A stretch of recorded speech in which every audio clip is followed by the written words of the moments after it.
One Man's Family, brought to you transcribed by Miles Laboratories, makers of Alka-Seltzer, Bactine, and many other fine, dependable pharmaceutical products. This is your last chance to send for the new Barbour Family album.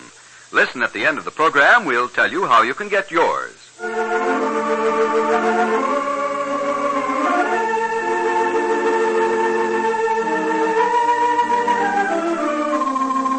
Overheard between Claudia and Father Barbour on the upper terrace. Dad, I know you don't approve of Joan's taking an apartment by herself. I haven't said a word, Claudia. Express no opinion. You don't need to. I've watched your eyebrows for a good many years now. They've told me a great deal. So that's how it is with the Barbours today. Are you planning something special for the weekend? Well, let's hope those plans turn out perfectly. To help them do just that, here's something to remember. If a headache or an acid-upset stomach threatens to interfere with your weekend activities, take Alka-Seltzer. Yes, Alka-Seltzer is first aid for relief from those common ailments. You'll surely appreciate the way it acts so quickly to reduce excess gastric acidity, causing the distress of acid indigestion, and the way it soothes and comforts an aching head. So always have Alka-Seltzer handy in your home. Always ask your druggist for the big family-size package. Chapter 10, Book 85. The upper terrace of the Barbour family home here in Seacliff, San Francisco, commands a view of Father Barbour's garden, which runs all the way to the seawall. Nearby is the Golden Gate, and beyond, the Pacific. And it has other advantages in the evening. Here there is sometimes a gathering of the clan for a few pleasant minutes before dinner.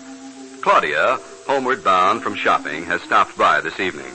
She is saying to Mother and Father Barbour, So I told Nicky I'll consider myself a Sky Ranch widow until he gets his job done up there. Oh, I've guessed what it is, Claudia.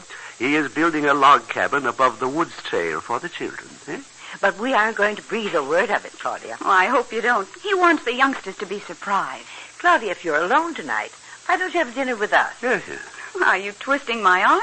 I'd love to. I'll go and tell Mrs. Kettle to put on another plate. I didn't come hinting, you know. I know you didn't, my dear. We're glad to have you. I'll be right back. Dad?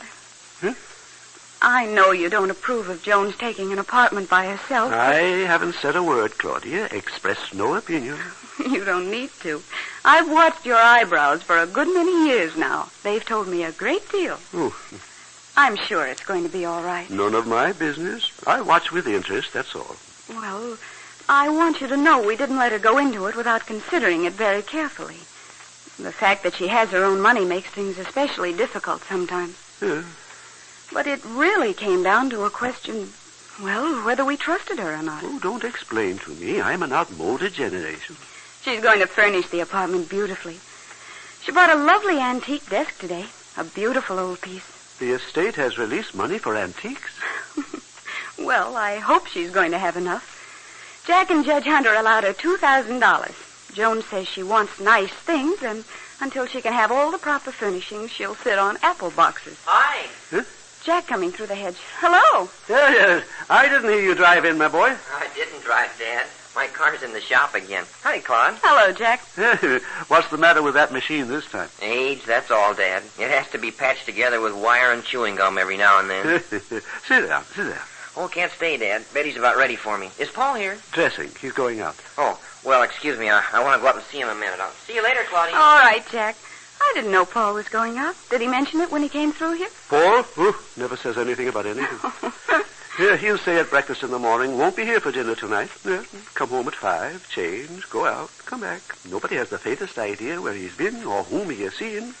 And if you ask a question, the subject is changed adroitly, and you find yourself talking about the Russians.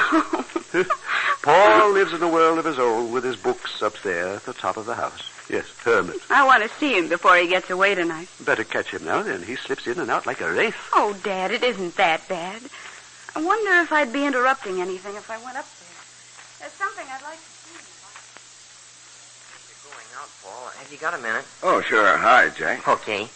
I had to write Teddy a legal letter today. I thought you might like to see a copy of it. Oh, well, read it to me while I put on my shoes, will you? Hey, you look pretty sharp, mister. Yeah, Cliff bought me this necktie from Brown and Tedler. He said it's what old gents with iron gray hair are wearing. I can see why. Colorful, huh? Let's hear the letter. Well, I said, Dear Teddy, this makes it official. This morning in Marin County, I filed an answer in your behalf in the divorce suit. And in case that sounds ominous, I hasten to assure you it's a mere formality. The hearing will come up in the next week or 10 days, and since there's to be no contest, it should take all of 10 or 15 minutes. I'll write you in Tokyo. Oh, get that, will you, Jack? Yeah. Oh? Yes, Benny. Okay, well, hold it 3 minutes. Yeah. Okay, honey, have the kids sit down. Bye. Where was I? Oh, I'll write you in Tokyo as soon as we've had the hearing, but I thought you'd like to know you'll be a free woman before the month is out. And I sent our love. Did you mention this to Dad? No, you think I should? Well, I would. You don't want him to read about it in the papers. Well, I was kind of hoping you might miss the papers, Paul. The San Francisco papers, anyhow. There isn't much of a story in the hearings in Marin County. Still, it's only fair to keep him abreast of each move as you make it. Okay, but I hate to disappoint him. He's still hoping for a miracle. Well, there isn't going to be one. You take it along, show it to him. Hello up there. Are you decent? Oh, tell him to come on. Claude, come on. The old boy looks mighty pretty. Say, is this last flight of stairs getting steeper? Yeah, Paul increases the grade every spring, seems like. I can remember those stairs when we ran them 3 steps at a time. Yeah, let's see, that was about 15 years ago, wasn't it? Oh, Jack, don't go. Yeah, I got it, Claude. Betty just phoned. Dinner's ready. I live on a time schedule right up to 9 o'clock when I fall in bed. Good night. All right. Good night, Jack. Oh, don't let me keep you if you're ready to go. No, I got a few minutes yet. I want to get together a few more books to take over to Berkeley. I'm having dinner with your daughter tonight. Oh, Joan? How nice. I saw her today, but she was so excited about a new desk, I guess she forgot to mention it. You taking her out to dinner? Oh, no, she's giving the kitchen equipment a trial run tonight. Oh, really? Well. Huh? You'll be her first guest, then. You're not jealous, are you? Well, yes, I am. Joan needed a guinea pig, and I'm it. Oh, the favorite uncle. Oh, it'll be wonderful for me to have a free and easy relationship with Joan. Pretty tough for parents, Claude. Uncles get all the breaks. You know, until this apartment thing came up, Joan and I were, well, pretty palsy-walsy for a while there. I tried not to sound like a mother, and she tried not to sound like a daughter. We could almost be friends. Well, I don't see why the apartment should have changed anything. You didn't stand in her way. I had all sorts of mental reservations, though, and she knew it. Well, why not? How could you help it? Did you have some, too? Oh, I didn't say that. I just don't know what else you could have done. She can afford it. She's 19. I want to trust her and believe in her. I asked her today. Oh, well, never mind. You want to go, I won't keep you. No, I've typed these books. Stick around. You've practically filled her bookcases for her. I was getting pretty crowded here anyway. What were you going to say? You asked her today? Well, I made another mistake, I guess. You know, last week, that night she didn't go back to the sorority house, you know. Well, when she told me she'd spent the night with Patricia Glennon, she's a sorority sister, but she lives at home. Yeah. Well, anyway, Joan told me she'd spent the night there and gave me the phone number and all that and said I could call if I didn't believe her. And I did believe her, Paul, but, well, I knew Nicky would ask if I'd verified it. At least I think that's the reason I phoned Mrs. Glennon, Paul. I really think it is. Well, I thought Joan had gone upstairs. Maybe she had. But when you dial our downstairs phone, the extension in the hall upstairs tinkles a little in sympathy. When I'd hung up, there was Joan standing in back of me. And she said that I say I trust her, but deep down in my heart, I really don't. Oh, I don't know. I really don't know. I look back on my own college career, and I suppose the wild things I did, eloping with Johnny Roberts, and in a way it was in rebellion against Dad. Yeah, you're wandering, honey. Huh? You started to tell me what you asked Joan today. Oh, well, she'd bought a desk, a perfectly beautiful thing. Darn costly, though. But that's her problem. Anyway, after she'd bought the desk and we'd gone back to her apartment, I made sounds like a mother. I really did. I said, Joan, is there a boy? And? No, there isn't. She resented it, though. She looked square at me and said there wasn't anybody and she wasn't in love, and did that answer my question? Why are you smiling? Well, if she were in love, Claudia, and at least this apartment for a love nest, she'd hardly be inviting an ancient uncle to be her first guest now, would she? I guess you're right. Give me a hand with these books and we'll go. Here. I always feel better when I've talked to you, Paul. I'll take these. Oh, wait a minute. Hello. Oh, hello there, young lady. I'm not late, am I? I was just leaving. Oh, I see. No, it's all right, Joan. Doesn't matter at all. Oh, sure, some other time. Yeah. Okay, honey. Night. Oh, what is it? Well, I haven't a dinner date after all. Joan doesn't want me to come tonight. Oh, Paul. Paul, what in the world can that mean?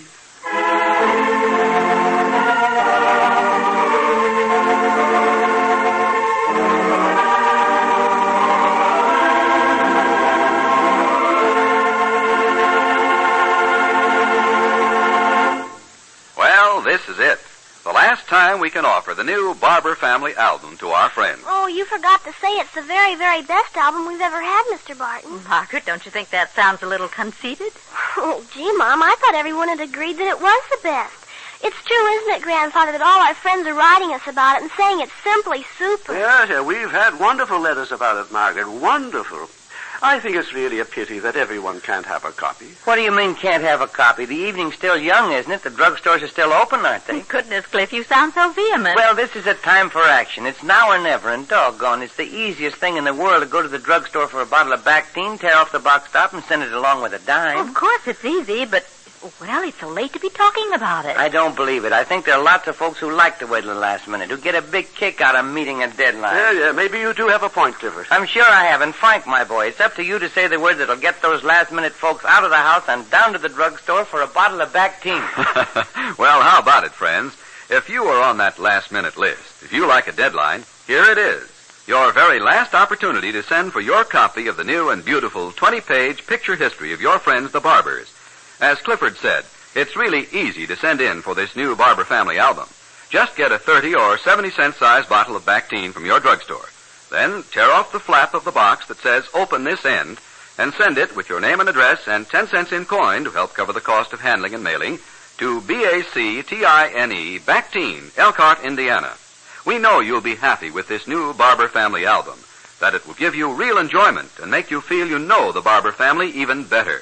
We feel sure you'll appreciate our sponsor's fine product, Bactine, too. For it's the new and modern type antiseptic that can help you safeguard your family's health in so many, many ways. Remember, tomorrow will be too late to send in for your copy of the Barbour family album. You must act now. Send a Bactine box top, 10 cents, and your name and address to BACTINE, Bactine, Elkhart, Indiana.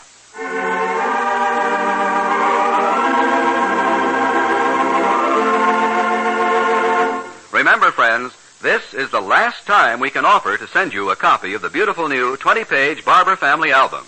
To get yours, send the top of the box from a 30 or 70-cent bottle of Bactine and 10 cents to BACTINE, Bactine, Elkhart, Indiana. Order more than one album if you like, but send a Bactine box top and 10 cents for each album you want. We cannot make this offer again, so send for your Barbour family album at once.